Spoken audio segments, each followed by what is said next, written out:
Baik, shalom. Shalom. Pertama kita bersyukur kepada Tuhan oleh anugerahnya kita bisa sampai hari ini menikmati kasih Tuhan.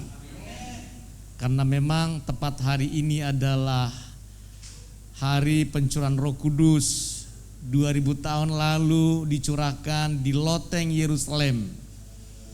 Lalu terima kasih juga untuk Bapak Gembala dan tim pengembalaan tentu dan jemaat yang boleh hari ini memberikan kesempatan untuk menyampaikan firman Tuhan. Dan kita percaya Bapak Ibu yang saya kasihi, demikian juga Bapak Ibu yang ada di rumah yang mengikuti ibadah ini secara online, yaitu melalui Zoom. Kita percaya baik di rumah pun Bapak Ibu akan dilawat oleh kuasa Roh Kudus. Haleluya. Baik, hari ini saya akan menyampaikan dengan tema hidup dan dipenuhi oleh Roh Kudus. Kita lihat dalam Kisah Para Rasul 1:8 ya, situ sudah ada. Kita akan baca bersama-sama 2-3 ya. Tetapi kamu akan menerima kuasa kalau Roh Kudus turun ke atas kamu, dan kamu akan menjadi saksiku di Yerusalem dan di seluruh Yudea dan Samaria dan sampai ke ujung bumi. Perkataan disampaikan oleh Yesus sebelum dia terangkat ke surga. Kita baru merayakan minggu lalu, ya 10 hari lalu kita merayakan kenaikan Yesus Kristus.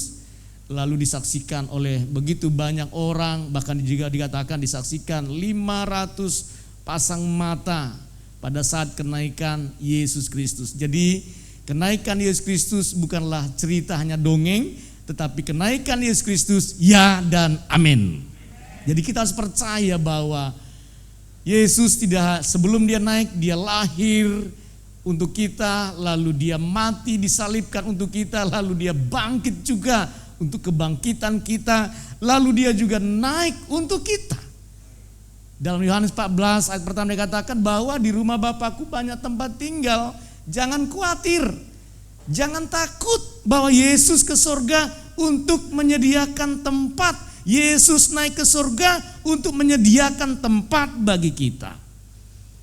Tetapi Tuhan mau, dan Yesus juga sudah berjanji bahwa ketika dia terangkat ke surga, maka dikatakan aku akan mengutus seorang penolong, penghibur. Tadi sudah saksikan oleh Bapak kita yang bersaksi bahwa Roh Kudus itu diberikan kepada kita untuk menghibur, bahkan dikatakan untuk menginsapkan segala dosa supaya kita masuk dalam kebenaran. Jadi artinya bahwa Tuhan tidak pernah biarkan kita seorang diri. Roh Kudus adalah pribadi Allah yang memang fungsinya untuk menghibur, menguatkan, meneguhkan, dan memampukan kita untuk melayani Tuhan selama kita masih ada di dunia ini. Roh Kudus dicurahkan bukan lagi seperti 2000 tahun lalu. Kalau 2000 tahun lalu itu benar-benar di loteng Yerusalem ada 120 para murid di situ. Mereka bersama-sama dan menunggu apa yang dijanjikan oleh Tuhan. Setelah Yesus terangkat ke surga, lalu 10 hari dia berada di surga, lalu dicurahkanlah Roh Kudus bagi murid-murid pada waktu itu. Dan dikatakan bahwa loteng Yerusalem begitu bergoncang karena dahsyatnya kuasa Roh Kudus. Dan orang-orang menyaksikan dan berkata, mereka sedang berbahasa apa itu? Bukankah itu bahasa kami? Mereka orang Yahudi, tapi kenapa mereka bisa berbahasa seperti bahasa kami? Roh Kudus kalau sudah beracara, Roh Kudus kalau sudah bergerak, apapun dia akan kerjakan untuk kemuliaan Tuhan. Maka Roh Kudus untuk di era sekarang, di zaman modern ini, kita perlu menyikapi bahwa Roh Kudus yang akan memampukan kita, memberi kita kuasa, menebus kita, melepaskan kita. Dan Roh Kudus itu adalah menciptakan dan untuk bersaksi. Nah, seperti Bapak kita itu bersaksi itu, kita perlu bersaksi Bapak Ibu. Sepanjang minggu ini apa yang kita alami, kita menyaksikan cinta kasih Tuhan. Kalau bukan karena Roh Kudus, kita tidak akan bisa mampu berdiri untuk bersaksi dan menyatakan kemuliaan Tuhan. Maka dikatakan Tuhan apa? Kuasa itu akan diberikan, kuasa itu akan turun atasmu ketika engkau dipenuhi Roh Kudus. Kita percaya bahwa di saat kita menerima Yesus Kristus sebagai Tuhan dan Juru Selamat kita, Roh Kudus sudah ada dalam hidup kita. Saya masih ingat masih SMP saya sudah dipenuhi Roh Kudus. SMP kelas 3 udah dipenuhi, lalu Tuhan pakai berikan saya ada beberapa karunia. Yang pertama adalah karunia membedakan segala roh. Kenapa saya di SMP itu saya udah dipakai Tuhan. Ada seorang ibu dia berdoa lalu dia berbahasa roh, tetapi Tuhan berkata itu bukan bahasa roh.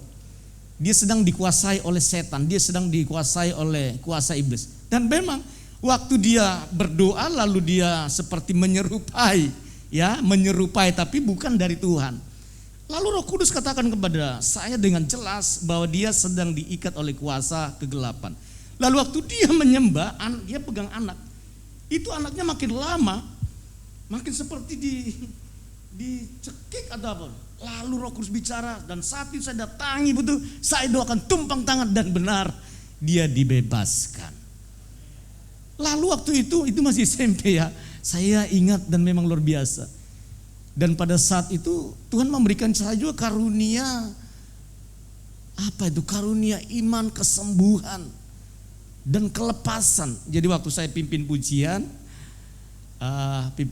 lalu Roh Kudus tiba-tiba berkata bahwa bapak-bapak yang datang ini dalam ibadah waktu di gereja kami di kampung saya, mereka sedang pegang jimat. Jimat itu ada di dompet mereka. Dan benar, saya bilang, Roh Kudus berkata, Bapak ke depan, Bapak punya jimat. Dan bukan hanya dia yang punya jimat. Di belakang dia ada banyak bapak-bapak ke depan dan menyerahkan jimat yang begitu luar biasa. Saya bilang, dahsyatnya Roh Kudus itu. Haleluya. Jadi kita akan diberikan kuasa. Murid-murid satu contoh. Ketika Yesus bersama dengan mereka, siapa yang di depan? Ya Yesus. Murid-murid ada di belakang, ikutin Yesus. Ya apa yang terjadi selalu Yesus. Tetapi ada waktunya. Yesus harus terangkat ke surga. Tetapi ada waktunya juga. Murid-murid akan dipakai dengan dahsyat ketika mereka menerima kuasa Roh Kudus. Lalu ketika di pasal berikutnya dikatakan hari Pentakosta, di sana murid-murid berkumpul di loteng Yerusalem. Di sana mereka dipenuhi dengan kuasa Roh Kudus. Tetapi yang saya sampaikan hari ini adalah bagaimana Roh Kudus berdiam dalam kita di era sekarang, di zaman sekarang. Jadi kita harus mengikuti perkembangan zaman. Tidak lagi seperti yang saya pada waktu di kelas 3 SMP, ya gitu ya. Jadi bukan begitu lagi, tetapi bagaimana Roh Kudus itu, dia kan Roh Kudus tertib. Ya kan, memberikan kita ketertiban, lalu membawa kita kepada kebenaran. Dan saya percaya Roh Kudus yang ada dalam diri kita, dia tidak hanya hidup, tapi Roh Kudus akan terus menuntun kita sampai Yesus datang kedua kali. Atau dia akan menuntun kita selama kita ada di dunia, diberikan kesempatan untuk hidup. Ada 3 hal mau sampaikan. Mengapa kita harus hidup oleh Roh Kudus, dipenuhi Roh Kudus atau dituntun oleh Roh Kudus? Yang pertama adalah Roh Kudus akan selalu memberikan kita pandangan baru. Ini termasuk. Jadi kita sedang masuk, kan zaman itu selalu berganti, selalu berubah. Di zaman saya waktu kelas 3 SMP itu beda sekali waktu kita menerima kuasa Roh Kudus. Tetapi kan Roh Kudus memang sudah dicurahkan 2000 tahun lalu. Sudah dicurahkan secara besar-besaran. Dan Roh Kudus ada dalam diri kita. Tapi Roh Kudus berkata apa? Firman Tuhan berkata tadi, bahwa Roh Kudus rindu supaya kita menjadi saksi. Bukan menjadi gagah-gagahan. Jangan karena kita penuh Roh Kudus lalu kita seperti orang yang sombong, seperti kita orang yang paling dekat dengan Tuhan. Bukan itu pekerjaan Roh Kudus. Justru semakin kita dipenuhi Roh Kudus, semakin dituntun Roh Kudus, maka hidup kita ini akan terus menjadi berkat buat orang lain. Katakan amin. Haleluya. Roh Kudus itu akan selalu memberikan kita pandangan baru. Jadi orang yang hidup dipenuhi Roh Kudus dan dituntun oleh Roh Kudus, maka dalam dirinya ada suatu pandangan yang baru. Baik dalam menghadapi persoalan waktu mungkin 3 tahun lalu yang Bapak Ibu hadapi, itu akan berbeda cara penyelesaiannya. Ketiga tahun berikutnya itu sangat beda. Maka kita membutuhkan Roh Kudus. Roh Kudus akan menuntun kita ke dalam yaitu ke dalam setiap kebenaran. Ini yang saya maksud. Kalau Roh Kudus ada dalam hidup kita, maka dia akan menuntun kepada kebenaran, bukan kepada dosa, bukan kepada pelanggaran, bukan kepada kesalahan. Tapi Roh Kudus yang ada dalam diri kita yang akan terus menuntun kepada kebenaran. Satu contoh, jika Roh Kudus ada dalam hidup kita, maka dalam diri kita selalu ada kerinduan dekat dengan Tuhan. Kan Tuhan itu adalah Dia Allah yang benar, Dia Allah yang kudus. Maka Roh Kudus yang ada dalam diri kita akan terus menuntun untuk terus mendekat kepada Tuhan melalui pelayanan yang dipercayakan dalam gereja di tempat ini. Ada satu kesukaan, ada satu sukacita ketika yang namanya dikatakan mau ke gereja, ibadah, pelayanan. Di dalam dirinya ada satu sukacita. Bukan berarti persungut-sungutan, bukan berarti kejenuhan, bukan berarti penolakan dalam pelayanan. Tetapi justru dia akan semakin bersemangat, semakin bersukacita ketika dipercayakan dalam pelayanan di gereja. Katakan amin. Dia akan bersaksi buat teman-teman. Karena gini ya Bapak Ibu dan saudaraku, baik yang ada di rumah, kesaksian itu berkuasa. Ingat, setiap kita bersaksi kepada teman-teman kita itu penuh kuasa. Kenapa? Orang mungkin sedang menghadapi persoalan, tapi tiba-tiba Tuhan pakai Bapak Ibu ketika bersaksi kepada orang. Lalu dia mendengar, kok bisa sama ya persoalannya dengan persoalanku? Tapi yang membedakan adalah orang yang bersaksi ini, dia tidak tahu bagaimana cara penyelesaiannya. Tetapi ketika Bapak Ibu bersaksi lalu bagaimana cara menyelesaikan persoalan itu, rupanya begini. Dia dikuatkan kembali, dia bergairah kembali, dia bersukacita kembali. Karena ada solusi, itu tentu datangnya dari Tuhan. Jadi Roh Kudus itu yang ada dalam diri kita harus menuntun kepada kebenaran. Bukan kepada pelanggaran, bukan kepada dosa, bukan kepada kesalahan, bukan kepada kejenuhan, kemalasan. Tetapi ada gairah ketika bertemu dengan Tuhan. Kita percaya bahwa Allah itu adalah kebenaran. Dia yang memberikan rohnya, Dia yang mencurahkan rohnya, mengutus Roh Kudus supaya kita hidup dalam kebenaran. Kebenaran itu apa? Sesuatu yang memang bertentangan dari keinginan dan kehendak Tuhan. Jika itu memang bertentangan, apa yang kita kerjakan, apa yang kita lakukan, apa yang kita perkatakan dan tindakan itu, maka itu harus kita tinggalkan dan kita siap dituntun oleh Roh Kudus menuju kepada kebenaran. Roh Kudus akan menuntun kita kepada hal yang belum dilihat oleh mata. Haleluya. Didengar oleh telinga dan dipahami di dalam hati. Itulah pekerjaan Roh Kudus. Roh Kudus supranatural. Sesuatu yang tidak mungkin tapi mungkin. Sesuatu mustahil tapi bisa terjadi. Semua karena Tuhan. Karya Tuhan yang dahsyat, yang besar. Saya berkali-kali menyaksikan bagaimana pekerjaan Tuhan. Ini saya saksikan di jemaat ini. Mungkin Pak Yunyu sudah dengar kesaksian saya dan sering kirim video di PL Timur. Bulan Mei pada tanggal 16 Mei 2022 tahun lalu, saya mengadakan satu seminar Gereja Sel 12 di Padang Lawas. Itu daerah Sumatera tapi di ujungnya. Selesai seminar sore hari, lalu Roh Kudus bicara. Jadi sampaikan di hati saya, dia dalam hati nurani saya, itu ada seorang ibu lagi duduk di depan warung. Coba, ini kan unik.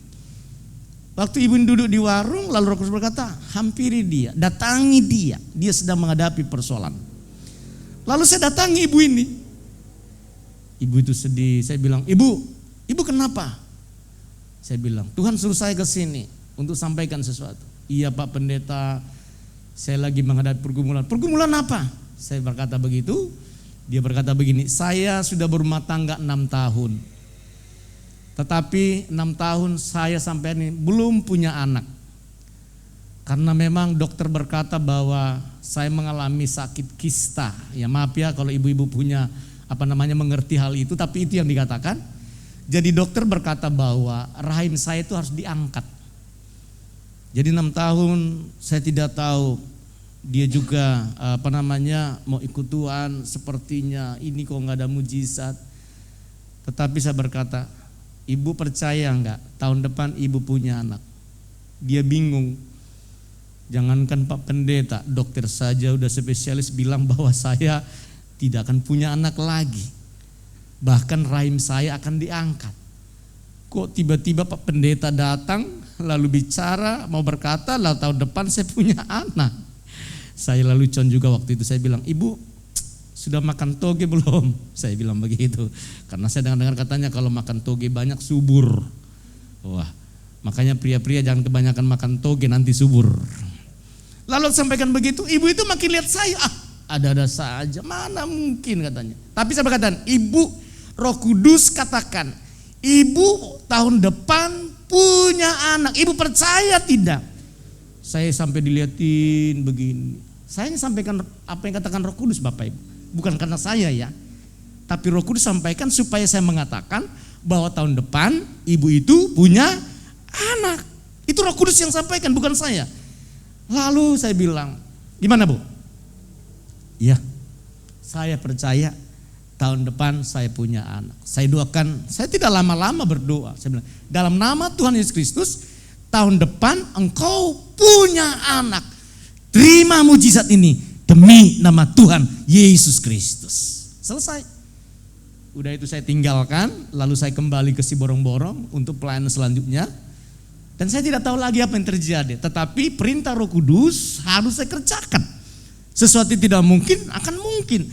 Ya kan?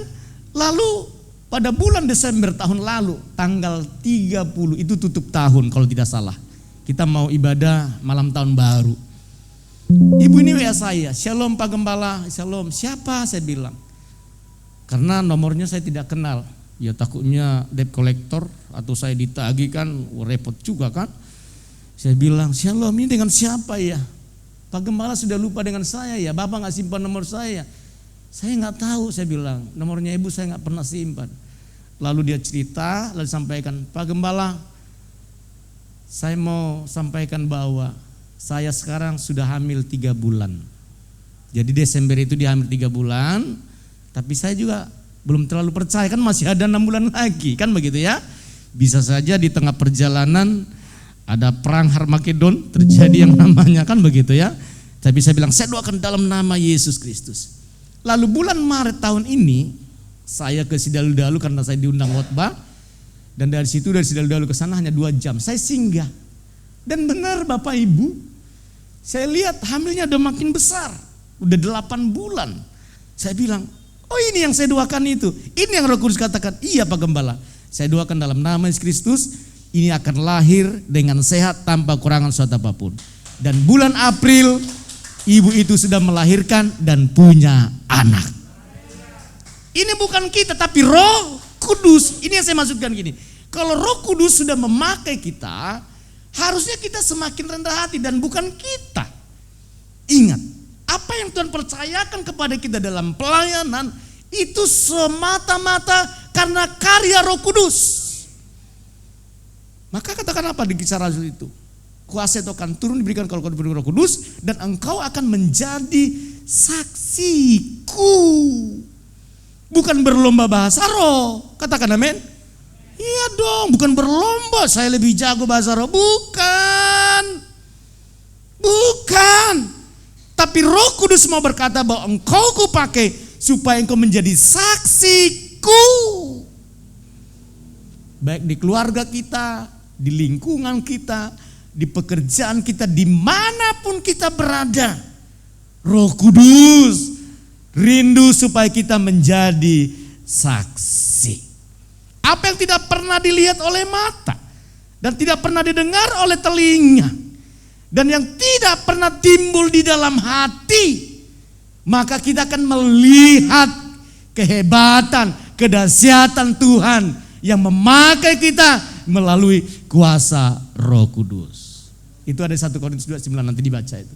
Apa yang pernah kita lihat? Mungkin sekarang ini Bapak Ibu sudah berjalan dan melihat tanda-tanda heran yang Tuhan kerjakan. Iya ya Tuhan, Kau dahsyat Tuhan. Itu pekerjaan Roh Kudus. Ingat, kalau Roh Kudus dicerahkan, kita dipakai suatu saat, jangan pernah sombong. Itu semua karena Roh Kudus. Tetap rendah hati. Haleluya. Jangan karena udah pakai Roh Kudus gak mau lagi ketemu orang. Saya diliputi oleh kuasa Roh Kudus, jadi tidak boleh ketemu orang. Jangan. Harus tetap bersaksi, bertemu orang, ya. Tetap harus menghormati Pak Gembala dan Ibu dan semuanya. Itu namanya orang yang hidup dan dituntun oleh Roh Kudus. Itu di era modern sekarang. Bukan berlomba untuk bahasa roh lebih hebat, bukan. Tapi bagaimana di dalam diri kita ada penundukan, ada ketaatan. Itulah orang yang hidup dipenuhi dan dituntun oleh Roh Kudus. Dan Roh Kudus menuntun kita kepada hal-hal yang tersembunyi dalam diri Allah, sesuatu yang tidak mungkin. Tapi Roh Kudus akan menyingkapkan. Saya percaya ketika Pak Gembala menegur saudara, ingat, Roh Kudus sudah mengurapi Pak Gembala. Saudara pasti ada rasa, Pak Gembala mungkin dia mengatakan hanya satu kata. Kok Pak Gembala tahu ya apa persoalanku? Itulah Roh Kudus. Kenapa? Kita pemimpin, kita gembala, kadang-kala saat itu dipercayakan Tuhan. Tadi malam saya menelepon seorang jemaat, karena dia udah lama di Sidikalang, sudah berapa bulan dia tinggalkan keluarga. Lalu saya telepon, lalu dia jawab begini, banyak alasan, begini, tidak bisa, apapun, saya hanya bilang begitu aja, apapun. Artinya dalam apapun itu, dalam isinya itu tidak boleh ada alasan apapun, tetapi sebagai laki-laki, sebagai kepala rumah tangga harus punya tanggung jawab. Apa dia jawab?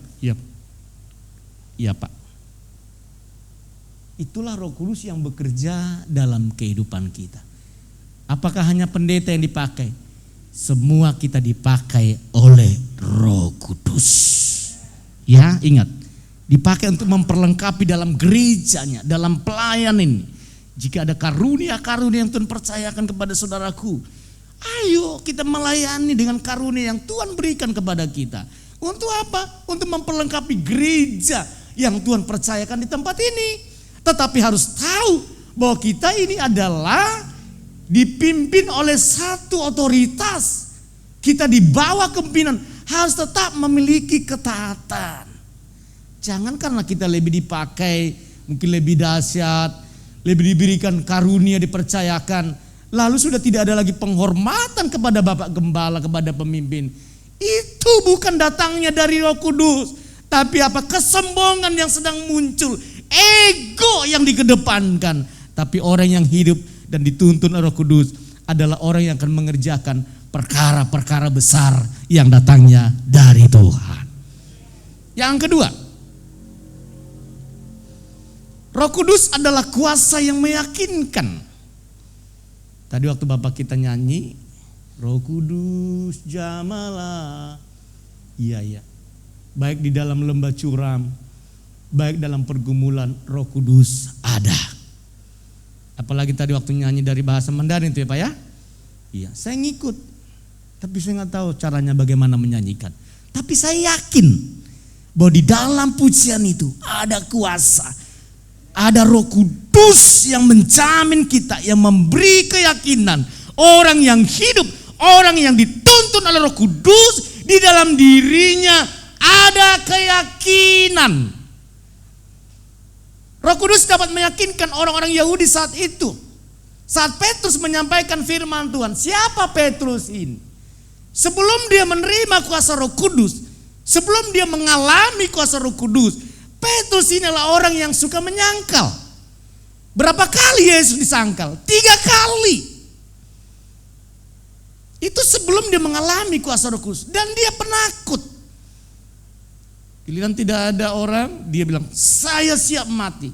Apapun yang terjadi. Giliran Yesus sudah dilihat, dia lari dan berkata, oh aku bukan salah satu murid dia. Itu sebelum dia mengalami kuasa Roh Kudus. Tetapi waktu dia mengalami kuasa Roh Kudus, dia dipenuhi, lalu dia dituntun oleh Roh Kudus. Perhatikan, ketika Petrus berkhotbah di depan orang Yahudi, di depan orang banyak, bahkan dikatakan perkataan Petrus, khotbah Yesus dapat meyakinkan orang yang hadir pada waktu itu. Bahkan dikatakan ada 3.000 dan 5.000 orang yang diselamatkan. Dahsyat. Petrus siapa dia? Orang biasa. Dia hanya seorang nelayan, tapi bisa dipakai dengan dahsyat. Saya percaya kita pun, sekalipun kita orang yang biasa, tapi kita akan dipakai Tuhan menjadi orang yang luar biasa. Untuk apa? Untuk kemuliaan Tuhan. Jadi kita harus yakin dalam hidup kita bahwa dalam diri kita ada kuasa Roh Kudus. Maka kita harus yakin menyampaikan firman Tuhan, bersaksi kebenaran Tuhan kepada orang banyak. Siapapun orang yang kita jumpai, sampaikan saja. Karena tugas kita hanya menabur. Yang memberi pertumbuhan adalah Tuhan sendiri. Tabur saja. Soal tumbuh atau hidup itu urusannya Tuhan. Karena kita bukan adalah masuk di dalam sebagai tugas untuk menumbuhkan, tapi kita hanya menabur. Dan yang memberi pertumbuhan adalah Tuhan sendiri. Kita harus berani bersaksi tentang Injil dan kebenaran Tuhan. Katakan amin. Mulai dari keluarga dulu. Kita punya keluarga, dia menolak, yang penting tugas kita selesai. Dia terima atau tidak terima, sampaikan firman. Doakan, jikalau dia sakit doakan saja. Kalau berkata, saya tidak mau didoakan, yang penting kita udah sampaikan. Kalau nanti dia mati, ini contoh, dipanggil Tuhan, selesai urusan kita. Karena kita masih sempat menyampaikan firman, walau sedikit saja.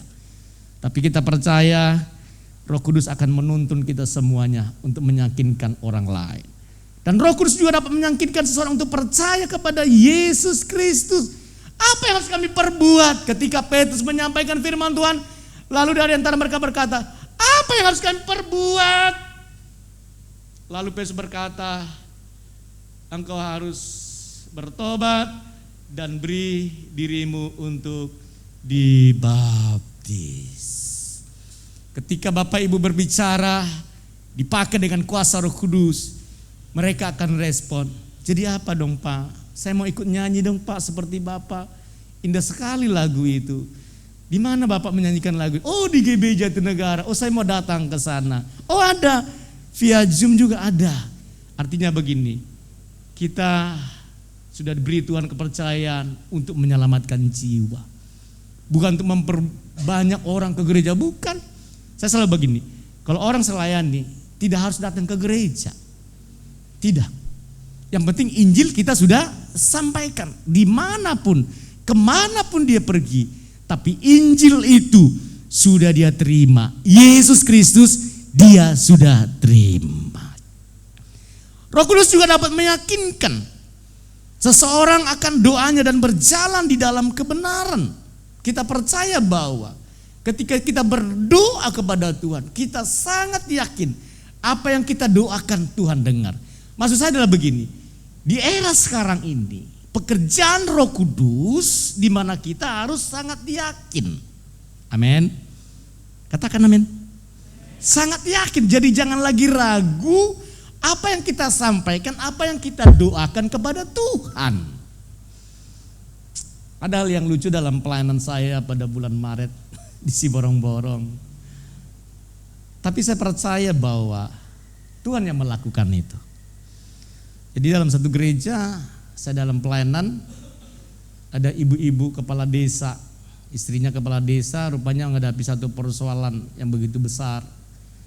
Lalu datang ke gereja ini dan pas saya ada di situ, didengar saya datang, lalu ibu ini datang, lalu dia menyampaikan apa menjadi persoalan. Saya bilang, ibu harus diselesaikan sampai ke akar-akarnya, tidak hanya di atasnya. Lalu selesai persoalan ibu ini menangis dan pulih. Lalu saudaraku, ini lucu tapi memang ini seperti pekerjaan Tuhan. Lalu ini udah mau pulang, dia sudah naik motor di sepeda motor Beat, motornya sudah dihidupkan. Dan teman saya gembala ini dia punya anjing namanya Sambo. Saya bilang, kenapa kasih nama ini? Rupanya itu viral juga sampai di Sumatera. Rupanya setiap pagi itu anjingnya ini setiap 4:30 selalu bilang begini, Abago. Abago itu seperti, itu bahasa Batak, kalau di bahasa Indonesia kan itu seperti ada keluhan. Jadi arti dari Abago seperti keluhan yang mendalam, kan begitu ya. Lalu saya nggak tahu kalau anjingnya Pak Gembala ini memang begitu setiap pagi. Lalu waktu ibu, kita nggak pernah berpikir apapun, kita berpikir yang namanya pelayanan, doakan. Rupanya ibu yang kami doakan, dia udah siapkan amplop untuk memberkati kami nggak pernah berpikir itu dijauhkan. Iya kan, kita nggak pernah pikir. Lalu waktu ibu sudah mau jalan, sudah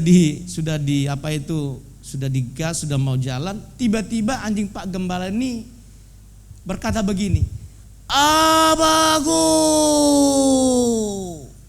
Waktu anjingnya bilang Abago, ibu-ibu ini teringat, aku mau kasih berkat untuk bapak-bapak gembala. Saya bilang sama Pak Gembala, bagus juga anjingmu ini Pak Gembala, tolong jangan dipotong. Nanti kalau saya datang tahun depan supaya dia bilang Abago. Saya bilang begini, ternyata Tuhan apapun caranya, ya kita harus memang menghargai Tuhan, menghormati Tuhan. Itu cara Tuhan. Walau memang kok bisa anjing bilang begitu, ya saya juga nggak tahu. Tetapi saya percaya bahwa Tuhan yang kita sembah, Tuhan yang kita agungkan, Dia mengerti apa yang menjadi pergumulan kita. Yang saya maksud adalah jangan kita berfokus kepada persoalan itu terus, sehingga kita nggak pernah terbangun iman kita. Hanya karena fokus persoalan, ke gereja terganggu, doa baca firman terganggu. Bukan itu fokus kita. Fokus kita adalah bagaimana kita menyenangkan Tuhan, bagaimana kita mengasihi Tuhan. Amin ya. Jadi jangan sampai kita berfokus di situ. Maka perkataan kita, orang yang hidup dipenuhi dan dituntun oleh Roh Kudus, dapat meyakinkan seseorang. Yang ketiga, yang terakhir, katakan amin. Yang ketiga, Roh Kudus memberikan kita keberanian untuk bersaksi. Ini yang sampaikan tadi itu. Bersaksi terus Tuhan sampai datang, gitu ya. Bersaksi terus sampai Tuhan datang. Bersaksi, haleluya. Bersaksi terus sampai Tuhan datang. Roh Kudus memberi Petrus kuasa untuk bersaksi. Dia tidak takut, dia menyampaikan tentang Yesus. Kalau kita baca itu bagaimana dia menceritakan. Mulai dari kematian, Yesus mati, dia mati. Lalu dia bangkit, dia ceritakan, disampaikan itu firman. Sehingga orang yang banyak datang pada waktu itu menerima Yesus Kristus sebagai Tuhan. Lalu Roh Kudus juga memberi kuasa kepada rasul-rasul untuk bersaksi. Bukan hanya kepada Petrus. Ketika Petrus dan Yohanes, mereka diperhadapkan di tengah mahkamah agama. Yang tadinya mereka menjadi seorang penakut, tapi mereka tidak takut apapun. Kenapa? Karena ada Roh Kudus yang memberi mereka keberanian. Kita jangan berani untuk berbuat dosa, tapi kita harus berani untuk berbuat kebenaran, bersaksi tentang Yesus. Ingatin, jangan kita berani membela orang yang salah, yang sudah berdosa, tapi berani menyatakan kebenaran. Kita jangan sampai kita berani untuk tidak ke gereja, tapi kita harus berani untuk datang ke gereja dan setia.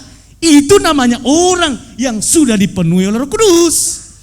Berani menolak dan berkata kepada keinginan daging, tidak, hari Minggu setiap kegiatan ibadah saya datang ke gereja. Gereja sudah menyiapkan lewat online kok, via Zoom. Apa yang menjadi masalah? Maka lawan segala keinginan daging, kejenuhan yang menolak kita untuk datang kepada Tuhan. Harus berani dan menyampaikan ini kepada saudara-saudara kita, sahabat kita, di lingkungan kita, siapapun. Karena Roh Kudus sudah ada dalam hidup kita dan terus menuntun kita. Dan yang terakhir, sekalipun para rasul dianiaya, namun tidak dapat memadamkan kuasa Roh Kudus untuk bersaksi. Stefanus, dia dilempari dengan batu ketika dia bersaksi tentang Tuhan, tetapi dia melihat surga. Aduh, enak sekali ya. Walaupun dia aniaya dan dia mati, tapi dia ke surga bersama dengan Tuhan. Tidak takut mati karena firman, tidak takut mati karena memberitakan kebenaran Injil kerajaan surga. Dan saya percaya di era sekarang tidak ada lagi kan yang mau dibunuh, tidak ada. Apalagi di zaman medsos, semua serba transparan. Tapi maksud saya adalah bagaimana hidup kita di era sekarang, di zaman sekarang, ya, daripada kita dipenuhi oleh Roh Kudus, harusnya kita harus semakin berani bersaksi, berani menyatakan kebenaran, dan datang kepada Tuhan dan melayani Tuhan. Tinggalkan segala kebiasaan buruk, tinggalkan dosa, tinggalkan segala kejenuhan. Ingat, hari-hari ini ada banyak orang yang meninggalkan Tuhan, tapi kita semuanya yang hadir di gereja ini, baik yang ada di rumah-rumah, harus berani berkata bahwa Yesus Kristus adalah Tuhan dan Juru Selamatku. Demikian firman Tuhan. Tuhan Yesus memberkati. Shalom. Kita berdoa. Haleluya Tuhan. Terima kasih Tuhan. Bapak Ibu, saya undang untuk bangkit berdiri. Saya mau berdoa buat kita semua hari ini. Terima kasih Tuhan. Kami percaya Tuhan Yesus Kristus yang ajaib. Jika hari ini tepatnya di mana kami merayakan, yaitu hari Pentakosta, hari ke-50, hari pembebasan ketika bangsa Israel keluar dari Mesir dan masuk ke tanah Kanaan. Dan kami percaya bahwa dalam kegerakan kuasa Roh Kudus akan membawa kami seperti apa yang Tuhan mau. Dan hari ini Tuhan berdoa untuk jemaat-Mu yang ada di gereja-Mu, baik mereka yang sedang berada di rumah, dimanapun mereka berada, kami berdoa di dalam nama Tuhan Yesus Kristus, Roh Kudus yang akan memberi kami kemampuan, Roh Kudus yang akan memberi kami keberanian, Roh Kudus yang akan memberikan kami pemulihan, Roh Kudus yang akan memberikan kami kesembuhan, Roh Kudus yang memberikan kami kelepasan. Bapa, terima kasih Tuhan. Terima kasih Yesus. Engkau beri kami Roh Kudus supaya kami menjadi saksi. Bukan untuk kami menjadi orang yang sombong, bukan menjadi orang yang lebih kami dipakai dari orang lain, tapi kami menjadi saksi bagi orang lain dan menyampaikan kebenaran firman. Berkati hamba-Mu Bapak Gembala di tempat ini Tuhan, Bapak Yuyung Iswandi. Kami percaya pengurapan, kuasa, hikmat, kebijaksanaan memenuhi terus hamba-Mu bersama dengan ibu dan semua keluarga dan tim pastoral dan seluruh jemaat-Mu akan terus melayani Engkau sampai kedatangan-Mu yang kedua kali. Terpujilah nama-Mu Tuhan. Siapapun kami yang hadir atau yang sedang berada di rumah, yang sedang mengalami sakit penyakit, Tuhan sudah sembuhkan. Mereka juga yang lemah, Tuhan sudah kuatkan. Mereka yang tidak berpengharapan, sekarang mereka sudah berpengharapan karena Roh Kudus. Terpujilah nama-Mu Tuhan, Raja di atas segala raja. Dan kami terima mujizat, kami terima kelepasan, kami terima pemulihan yang daripada-Mu. Di dalam nama Tuhan Yesus Kristus, kami berdoa dan mengucap syukur kepadamu. Haleluya, haleluya, amin. Tuhan memberkati kita.